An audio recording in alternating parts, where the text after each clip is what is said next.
Good morning and welcome back to my channel. Before we get started today, I wanted to give you a quick update on my surgery. By the time you're watching this, it's going to be roughly around 9 days post-op, and I'm really happy to say that I'm doing very, very well. I have a 12-inch incision down my right leg and a drain that has been, well, interesting to manage. Let's just leave it at that. I think my biggest fear at this point is snagging that thing on a cabinet knob as I'm walking by. Anyways, the good news is that I've already progressed from using a walker to a cane, and now I'm walking around the house without either one of those things. When I leave the house, however, that cane is still my best friend, so I do still take that with me. The making of this soap was my very first day back into the lab, and I have to admit it was a little tougher than I had expected. This took almost 4 hours because I had to keep stopping to sit down and rest my leg. But honestly, when I cut that loaf at the end, I knew that it had been worth every single minute.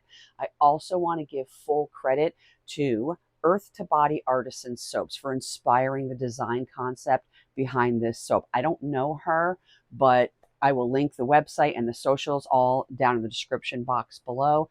Their work is stunning. It's absolutely beautiful. And when I first saw this particular design, I knew that I wanted to challenge myself to create my own interpretation of this. One thing that this project reminded me of is something that I've believed for a really long time. Every now and again, you'll hear somebody say that melt and pour soap makers aren't real soap makers. And after nearly 25 years of making soap, I can honestly say I couldn't disagree more. Cold process soap making and melt and pour soap making require completely different skill sets. I personally feel much more at home with cold process soap, but melt and pour, that demands an incredible amount of patience, planning, the creativity, timing, and also the artistic vision.